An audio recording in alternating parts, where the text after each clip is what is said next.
Queridos irmãos, queridas irmãs, então esse vídeo é de número 456.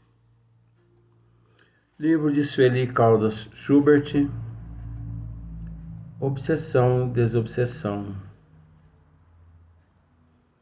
Agora nós vamos tratar de um novo tema. É um tema até pequeno. Depois, esse tema agora, espíritos amedrontados. Depois, espíritos que auxiliam os obsessores. E depois, espíritos mistificadores, espíritos obsessores, inimigos do espiritismo, espíritos galhofeiros, zombeteiros, espíritos ligados a trabalhos de magia, terreiro, etc. Espíritos sofredores, né? Mas primeiro nós temos que esmiuçar esse tema, espíritos amedrontados, para darmos sequência. Então, se apresenta também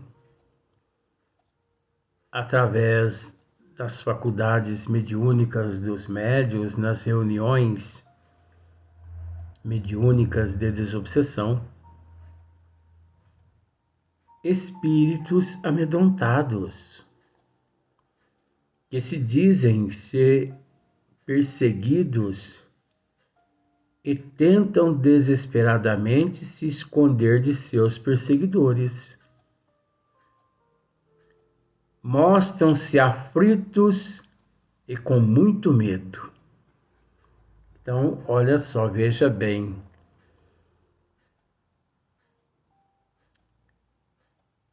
Mesmo na condição, na erraticidade, o indivíduo, ele ainda se vê preso a tudo quanto é tipo de sentimento. E, obviamente, preso a outros seres. Pois Sueli assim narra nessa mensagem que esses espíritos, né, quando eles se manifestam, dizem ser perseguidos por outros espíritos e tentam desesperadamente se esconder de seus perseguidores, se esconder.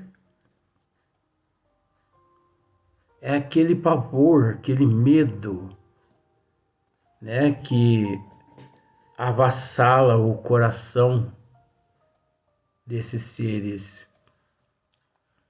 Então eles mostram-se muito aflitos e com muito medo. Então, nesse instante, o papel do doutrinador é fundamental. A orientação através do conhecimento, através da disciplina. Então é necessário infundir-lhes confiança, porque naquele momento, confiança nenhuma ele possui. Ele não confia em nada e em ninguém, porque ele está fugindo, ele está com medo. Vamos dizer-se de que fugiu de uma senzala, vamos pensar assim, como se fosse fugir de uma senzala. Então é necessário infundir-lhes confiança, demonstrando que ali naquele recinto estão a salvo de qualquer ataque, desde que também se coloquem sob a proteção de Jesus, porque não basta os mentores se colocar à disposição, não basta os mentores se colocar ali à proteção de Jesus, não basta as pessoas orar por aquele espírito. Ele também deve fazer a parte que lhe cabe. Mas inicia-se através do doutrinador, que lhe infunde uma certa confiança. Então esses seres geralmente, eles são vítimas, no bom sentido, de obsessões.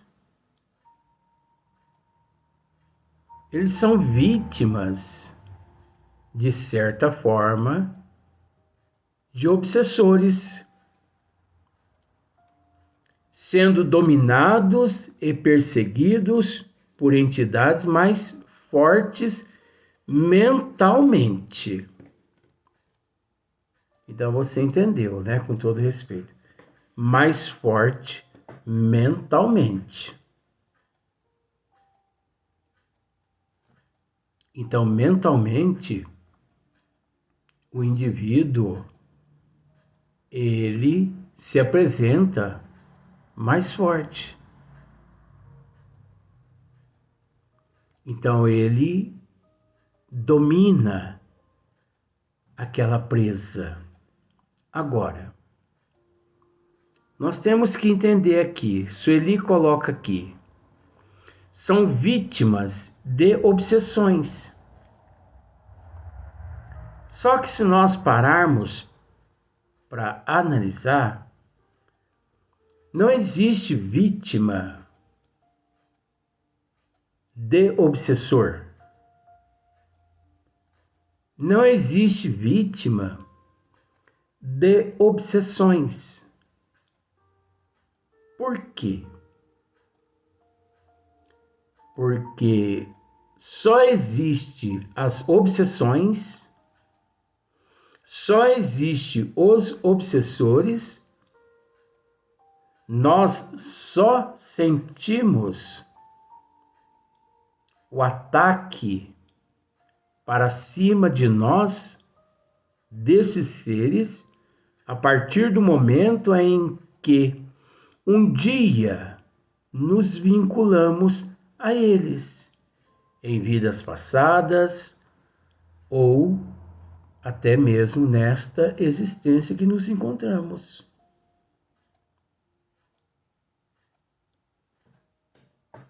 Por isso que não existe vítima.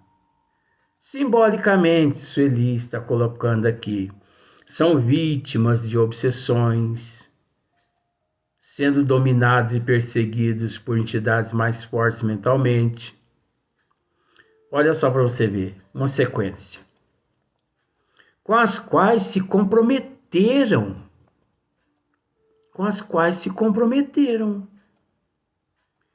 Então você observa, com as quais se comprometeram, praticamente é um resumo do que nós estávamos dizendo, de que não existe vítima. Porque, por exemplo, só um exemplo, vem à minha mente assim, isso, o meu livre-arbítrio, que me leva a pensar dessa forma. Hoje eu vou procurar uma cartomante. Ora, a cartomante, ela está lá na casa dela eu a procuro se eu quiser,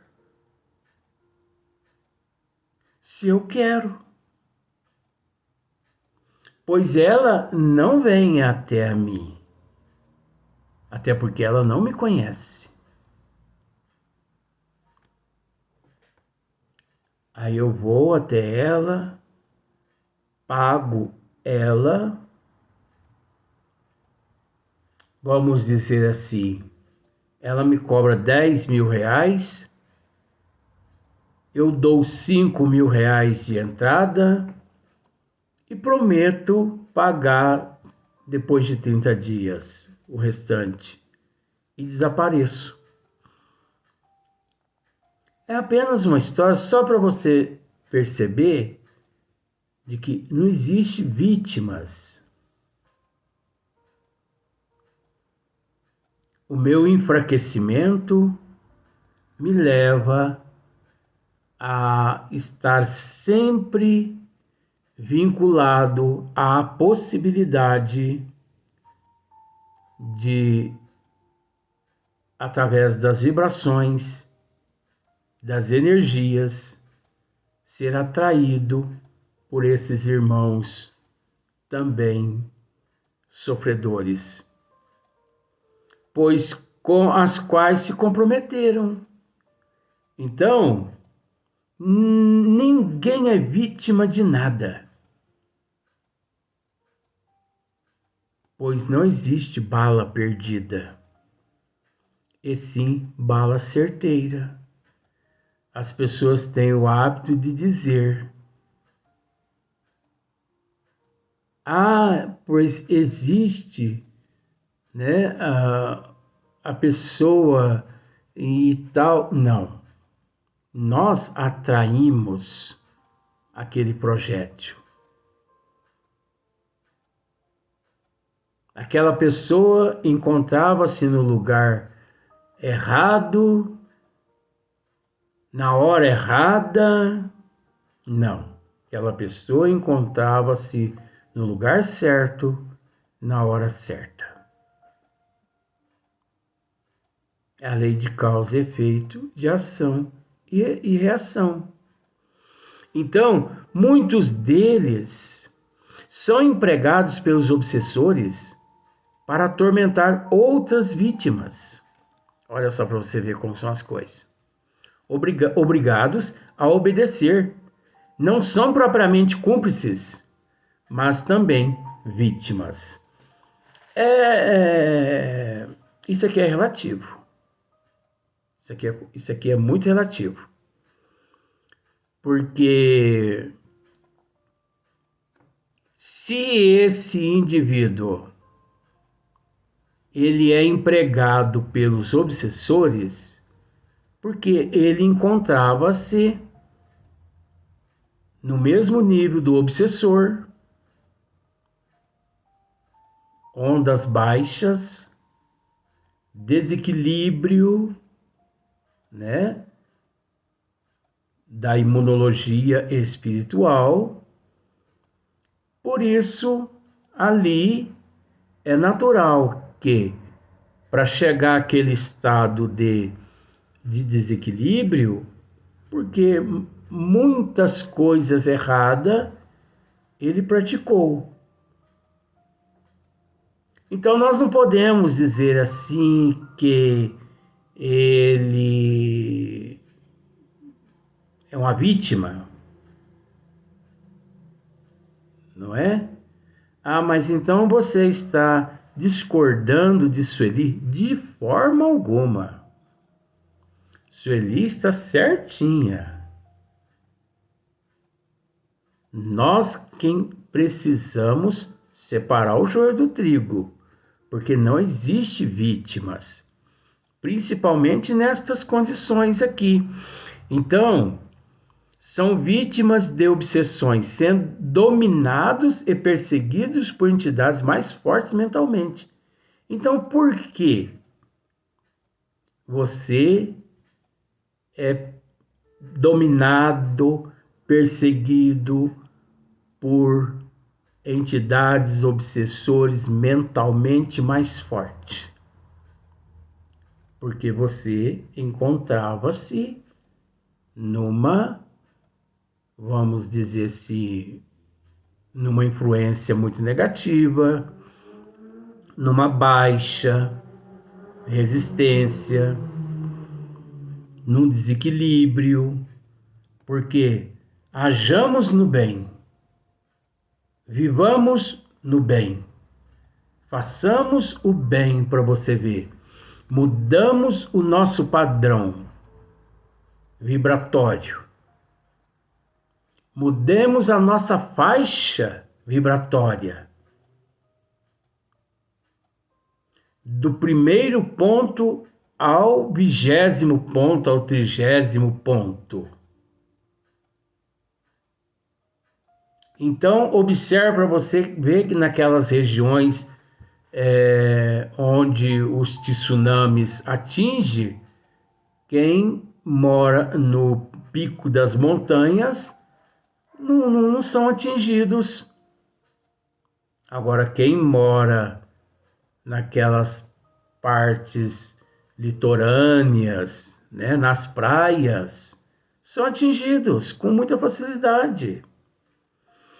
Então, como Sueli mesmo aqui está dizendo, muitos desses espíritos, são empregados pelos obsessores para atormentar outras vítimas. Outras vítimas. Obrigados a obedecer. Ninguém é obrigado a obedecer. Principalmente o caminho do mal. Mas acontece que ali o indivíduo encontra-se num estado de imantação tão grande, porque semelhante atrai semelhante, que ele não consegue raciocinar. Não são propriamente cúmplices, mas também vítimas. Sueli assim colocou para que pudéssemos raciocinar. Porque cúmplices, eles são sim. Porque a partir do momento que você, por exemplo, você está aí desempregado ou desempregada, e eu chego e te faço um convite. Você entende que isso é um estudo? Eu chego e te faço um convite. Porque aquele que não entender isso aqui como um estudo, ele vai logo denunciando para o YouTube. Ele falou coisa errada. Agora, aquele inteligente que raciocina, ele vai entender como um estudo. Eu chego e te faço um convite. Você não quer me auxiliar num assalto a um banco que eu estou planejando aí? Você tem o seu livre-arbítrio, que é o direito de escolha. A partir do momento que você me diz assim, sim, eu aceito ajudar você nesse assalto, você também é cúmplice. Perante a consciência tua, perante os desígnios de Deus, você é cúmplice. E não vítima, porque você aceitou. Você é cúmplice e não vítima. Não existe vítima, e sim cúmplices. Em todos os sentidos. Pode ser que, no nível evolutivo que nós nos encontramos, pode ser que as pessoas não consigam assimilar. Mas assim que o indivíduo evolui um pouquinho, ele muda a forma de pensar. De fato, não existe vítima, e sim cúmplices. Cúmplices, inclusive do orgulho, do egoísmo, da inveja, do ciúme, da arrogância, da maledicência. que trazemos no nosso íntimo. Porque naquele momento, você, ao aceitar, por que você aceitou? Ah, porque o indivíduo é mais forte que eu. Não. Você aceitou por encontrar-se na mesma faixa vibratória que o indivíduo que te contratou. E você, ao aceitar, você aceitou por uma questão de orgulho. Você aceitou por uma questão de egoísmo.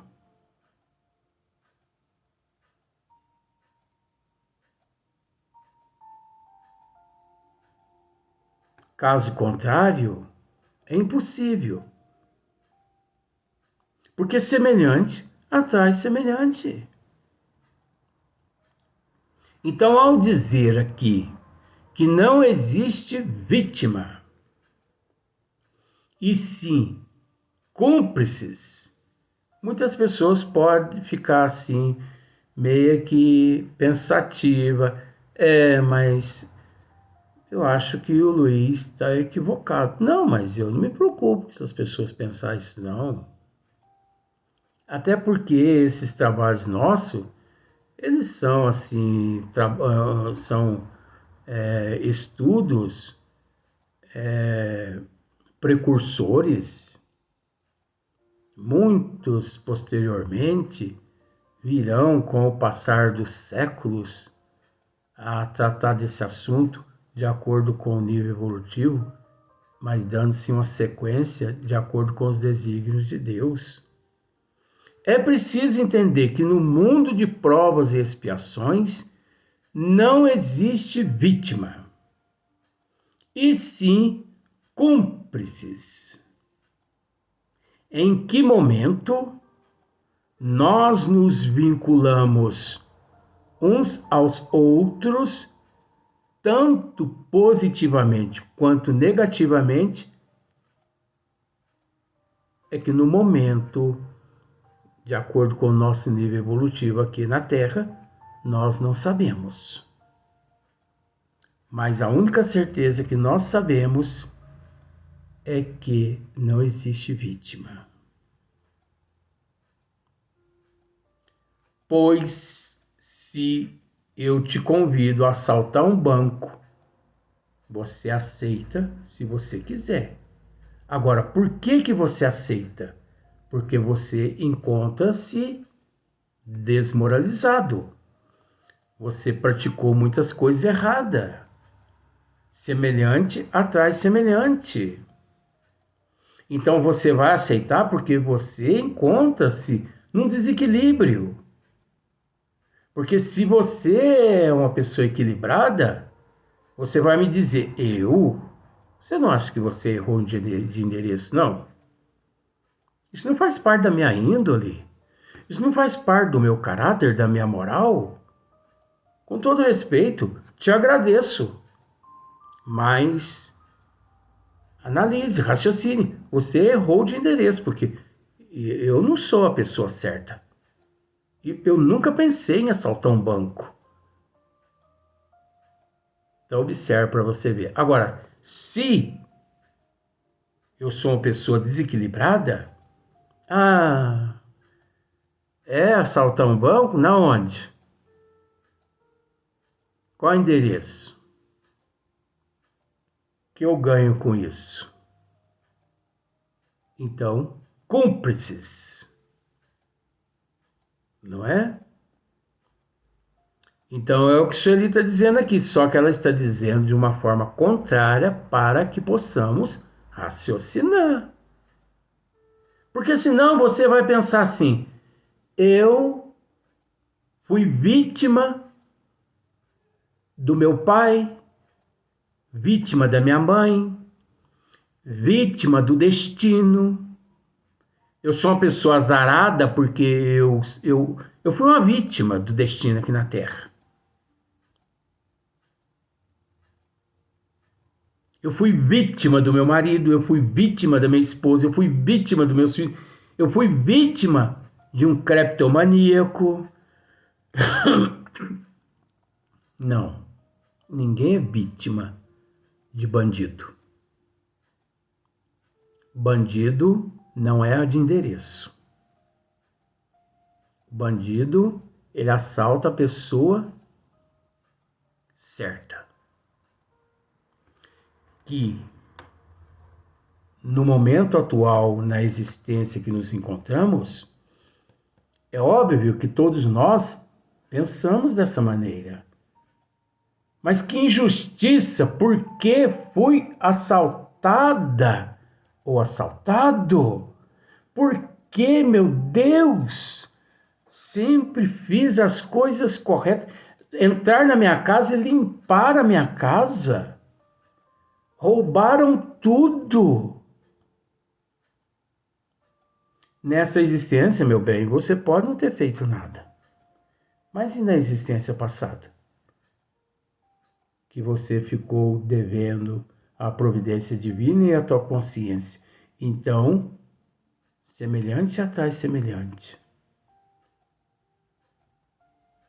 Muitas pessoas dizem que o raio não cai na mesma cabeça duas vezes. Ah, se tiver ali naquela cabeça algo que o atrai pela segunda, terceira, quarta vez, ele cai 10 vezes na mesma cabeça. É uma cobrança, é um resgate. Então, o ladrão não erra de endereço. E ainda devemos agradecer a Deus por o ladrão entrar na nossa casa e levar alguma coisa, sinal que a gente está quitando os débitos do passado.